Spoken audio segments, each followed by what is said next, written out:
Ela sorriu no tribunal quando o promotor apresentou as fotografias do corpo carbonizado de Roberto Caraballo ao tribunal, imagens que qualquer ser humano com algum sentimento instintivamente evitaria.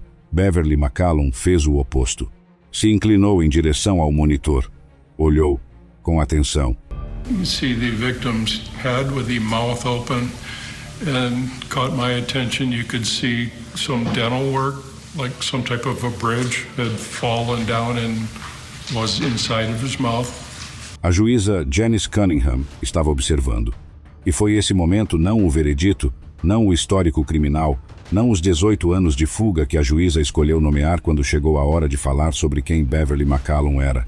Uma reação humana normal seria desviar o olhar ou olhar para baixo. O que observei foi você se inclinar para a frente e olhar para aquelas imagens. Isso me diz muito sobre quem você é e se você tem a capacidade de se reformar. E então a juíza leu a sentença. Prosecutor has to show them they're part of the case, but a normal human reaction would have been to look away or look down. And what I observed you did is you literally leaned forward into that monitor and looked at them. That's very telling to me of the person you are. Beverly McCallum tinha 63 anos, mas não se engane pela imagem de idosa indefesa. Esta senhora, com aparência inofensiva de uma avó carinhosa, é na verdade um monstro da pior espécie.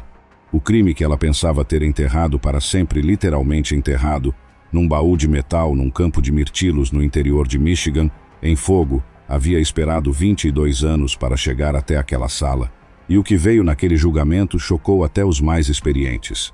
O que você está prestes a ouvir é verificado por registros judiciais, depoimentos ao tribunal, reportagens locais e documentos da investigação criminal. É a história de um homem que virou mistério, de um documentário que esperou pela pessoa certa e de uma mulher que atravessou continentes acreditando que havia cometido o crime perfeito. Escreve nos comentários agora o seu nome e a cidade onde você está. Adoro saber quem está aqui. E se ainda não é inscrito, aperta o botão agora. Toda semana tem um caso novo e você não vai querer perder. Agora voltemos ao início. E nesse caso, o início não tem um nome.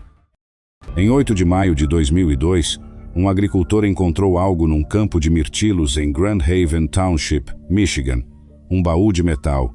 Dentro do baú, restos carbonizados de um ser humano. Do lado de fora, entre as cinzas, um cabo de fiberglass de um martelo e uma chave de catraca. Força bruta, fogo, ocultação, homicídio, sem dúvida, mas sem nome. I had to just collect my thoughts a little and I just drove around the farm and it was there. I knew it was there and I knew it was going to be there. Yes, I'd like to report a body. What do you mean a body? A dead person. A vítima estava carbonizada demais para impressões digitais. O trabalho dental era incomum, parecia estrangeiro, não americano, sem família buscando, sem denúncia de desaparecimento que combinasse. A vítima virou um John Doe, um termo usado na cultura e no sistema jurídico norte-americano para se referir a uma pessoa cuja identidade é desconhecida, anônima ou irrelevante. A polícia o chamou de Jack in the Box. Jack in the Box ficou num cemitério público em Ottawa County por 13 anos, com uma lápide simples, conhecido apenas por Deus, paga com doações dos próprios policiais que não conseguiam fechar o caso. Agora guarde esse detalhe, ele vai voltar. Beverly McCallum tinha 40 anos em 2002. Havia se casado com Roberto Caraballo, também conhecido como Robert Carroll, e os dois viviam em Charlotte, Michigan, cidade pequena no condado de Eaton, com a filha de Beverly, Cicely, e outros filhos do relacionamento anterior de Beverly. Roberto tinha 37 anos. Havia saído da prisão com a decisão de mudar. Queria ser diferente. Queria estar presente para Cicely ajudá-la com o beisebol, com a escola, ser o pai que ela merecia. Semanas antes de desaparecer, ele havia escrito para a irmã dizendo que queria sair do relacionamento com Beverly, mas que não conseguia ir embora. Não porque amasse Beverly, mas porque tinha medo do que ela faria com Cicely se ele fosse embora. Roberto Caraballo ficou, por causa da filha. Você consegue imaginar isso? E então, no dia 7 de maio de 2002, Beverly McCallum planejou matar o marido. Mas aqui é onde a história fica mais complicada e mais perturbadora, porque Beverly não agiu sozinha. Giuliane Ducharme era a filha mais velha de Beverly, de um relacionamento anterior. Tinha 20 e poucos anos. Era descrita como alguém com potencial, que poderia ter tido uma vida completamente diferente. Christopher Macmillan era amigo de Jeanine, alguém que, segundo o testemunho posterior, não acreditava que as coisas iriam até o fim. Todos os três estavam na casa naquele dia. O plano era fazer Roberto descer ao porão. O porão era o espaço de Roberto, o que ele chamava de Man Cave, onde passava tempo regularmente. Se alguém estivesse lá, ele desceria para ver o que estava acontecendo.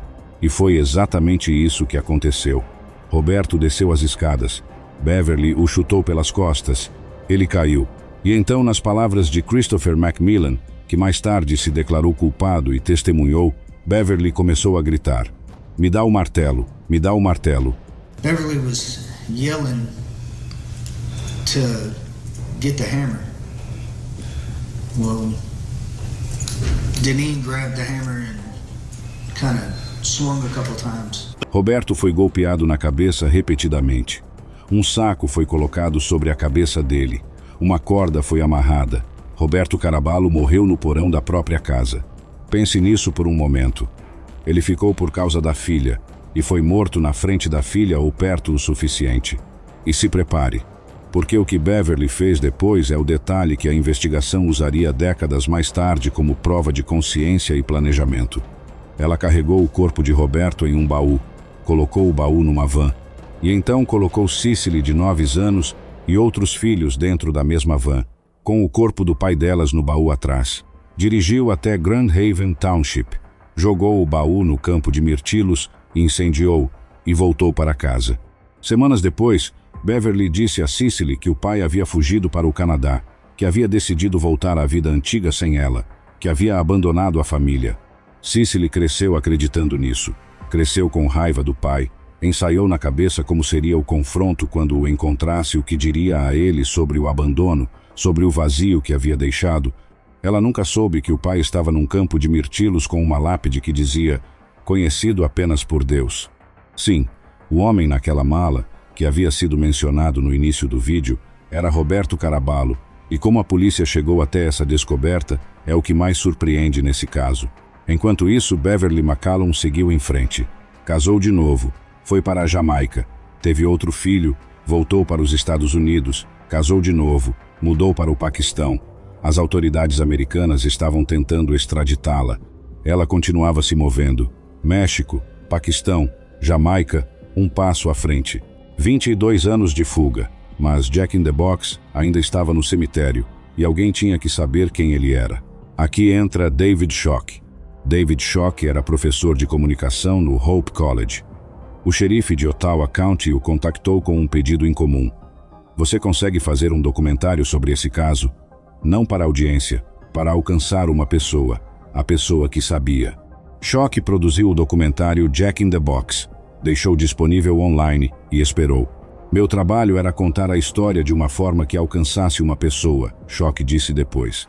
A pessoa que poderia ajudar a polícia a resolver o caso.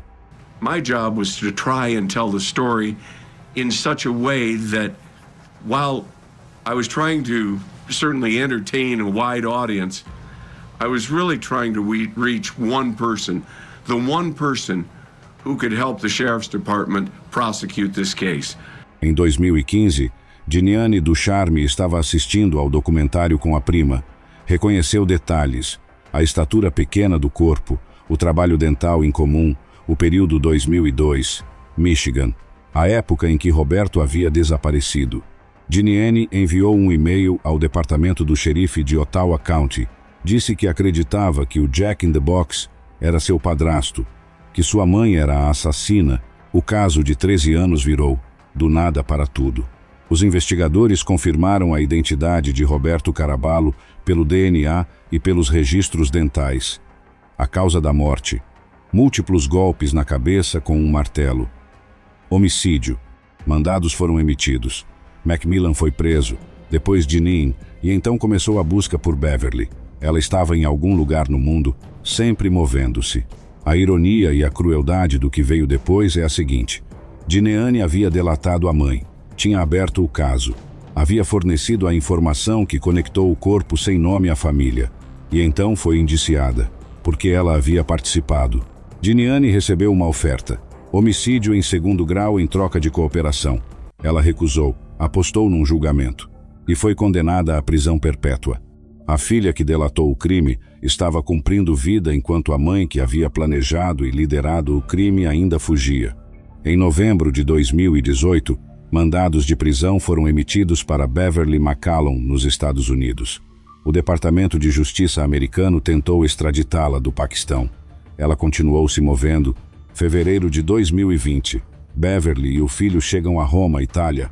Fazem check-in num hotel. Na Itália, hotéis são obrigados por lei a registrar hóspedes num sistema online conectado diretamente a bancos de dados policiais. Quando Beverly inseriu seus dados, o mandado de prisão americano apareceu no sistema. A polícia italiana foi até o hotel, e lá Beverly foi presa, 18 anos depois do assassinato, pelo sistema de cadastro de um hotel de Roma. Quindi il nostro equipaggio, andato sul posto, ha potuto riscontrare l'identità della persona che, accompagnata presso i nostri uffici, è stata poi oggetto di tutti i necessari approfondimenti. Quindi si è riscontrato che a suo carico pendeva un ordine di cattura a livello internazionale emesso dagli Stati Uniti. O crime perfeito termina com um formulário de check-in. Beverly McCallum foi extraditada para os Estados Unidos. O processo de extradição foi complicado. Ela havia apelado à Corte Europeia de Direitos Humanos, conseguindo que a Itália só concordasse com a extradição se as acusações fossem reduzidas de homicídio em 1º grau para homicídio em 2º grau. O promotor reconheceu isso na sentença com uma frieza específica. Em certo sentido, ela já recebeu o benefício de um acordo que nunca negociou formalmente. Se tivesse vindo voluntariamente e sido condenada por homicídio em 1º grau, estaríamos tendo uma conversa muito diferente agora. The defendant, who then, through their appeals, had the European Court of Rights tell Italy that they were no longer going to agree to the treaty unless I, as prosecutor, was willing to offer up murder in the 2nd degree. And so this case sat going on longer with her sitting in Italy because of the actions that she committed herself. And so, in a sense, she's already received the benefit of a bargain. No julgamento, Beverly testificou. Chorou no banco das testemunhas, negou tudo, disse que não havia feito nada. So you went down to the basement? Yes. What did you see in the basement? I didn't see anything, actually, because they're in back of me.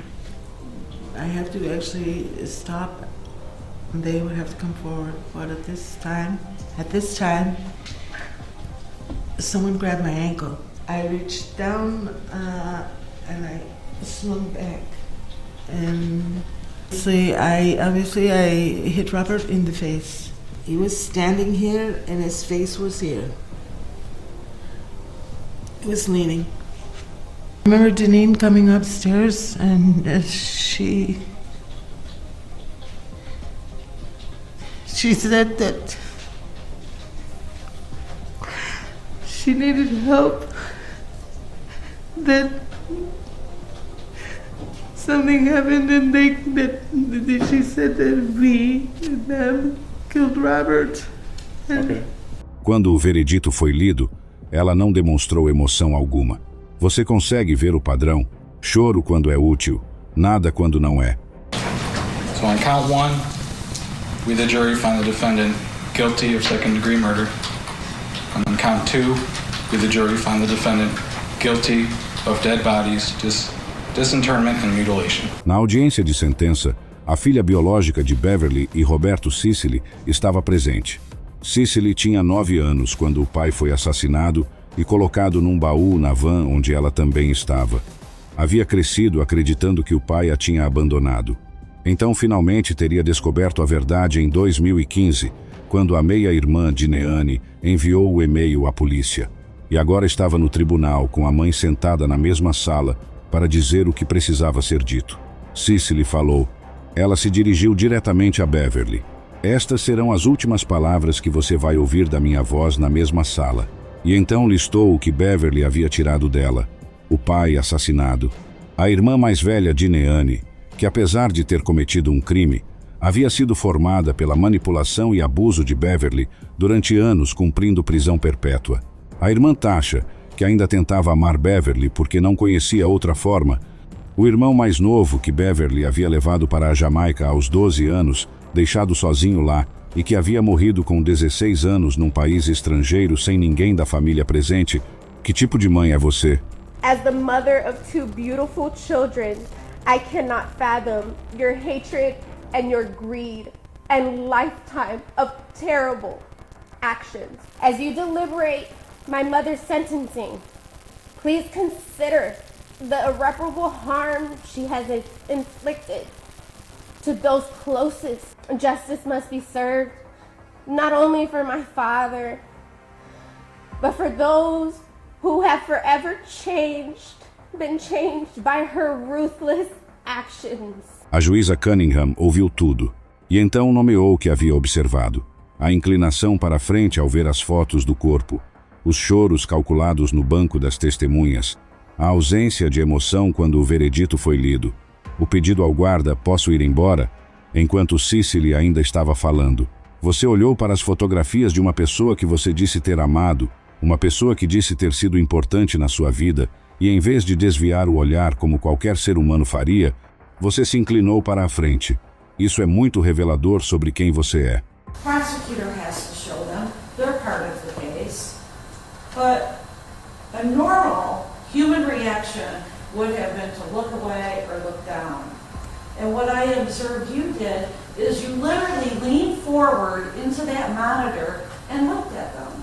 A juíza percorreu o histórico criminal de Beverly antes de 2002, falsificação em 1993, furto em 1994, adulteração de documentos governamentais em 1996, furto de novo em 1997, falsificação de novo em 1998, furto de novo em 1999.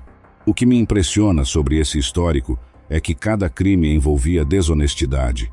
E o pior não é ter mentido sobre matar seu companheiro. O que não consigo compreender é que você mentiu para sua filha e disse que o pai dela a havia abandonado e manteve essa mentira viva por tanto tempo. What I cannot fathom is that you lied to your daughter that her father abandoned her. And you kept that lie alive for so long. Cicely havia se preparado para confrontar um pai que a havia abandonado. Tinha ensaiado o discurso, e então descoberto que ele nunca havia ido a lugar nenhum. Estava num baú de metal num campo de mirtilos, enterrado sem nome. Quando Cicely contou essa história, todos nós entendemos o que ela havia passado. Observei você. Você não demonstrou nenhuma emoção. E então a juíza disse o que havia concluído. Cicely told the story on the stand of how she prepared to confront her father and that she practiced how she was going to confront him. I cannot imagine her confusion or emotions. É minha opinião que você é uma ameaça para qualquer pessoa que cruzar seu caminho enquanto estiver em liberdade. Não existe counseling, não existem aulas, não existe nada que possa ser feito para ajudá-la. A única coisa que posso fazer para proteger a sociedade é uma longa sentença de prisão. A promotoria havia pedido 50 a 70 anos. A defesa havia pedido o mínimo das diretrizes, entre 30 e 40 e poucos anos. A juíza sentenciou Beverly McCallum a 40 a 60 anos na prisão estadual de Michigan. Beverly tinha 63 anos. Com 40 anos de prisão, ela seria elegível para a liberdade condicional com mais de 100 anos. A juíza sabia disso. Era essa a intenção. E então usou as palavras de Cicely para fechar. Espero que você possa agora lamentar seu pai em paz. I hope, to use your own words to close, I hope you can now peacefully mourn your father. Roberto Caraballo ficou como Jack in the Box por 13 anos, num cemitério público, com uma lápide paga por policiais que não conseguiam deixar o caso ir. Hoje, Cicely planeja levar os restos do pai para a República Dominicana para que descansem ao lado do túmulo da mãe dele, sua avó, ao lado de quem ele pertencia. Você tirou a vida do meu pai, Cicely disse ao tribunal. Mas não vai ter nenhum papel no legado dele. Eu sou o legado dele. Meus filhos são o legado dele. E seu legado vai terminar com você, Beverly.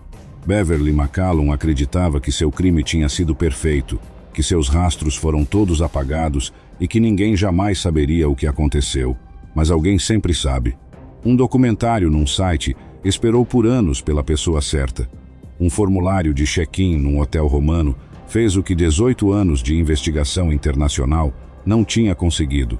E uma filha que havia crescido acreditando que o pai a tinha abandonado descobriu a verdade e ficou de pé num tribunal e disse em voz alta o que Beverly havia feito. O crime perfeito não existe. Existe apenas o crime que ainda não foi descoberto. Se você chegou até o final desse caso, me conta nos comentários. O que mais ficou com você? A filha Cicely, descobrindo que o pai nunca a havia abandonado, estava enterrado sem nome por 13 anos? O fato de que um formulário de check-in de hotel acabou com 18 anos de fuga? As palavras da juíza sobre Beverly se inclinar para ver as fotos do marido morto? Ou a frase de Cicely dizendo que o legado de Beverly termina com ela? Inscreve no canal se ainda não fez isso. Toda semana tem um caso novo aqui. A gente se vê no próximo expediente.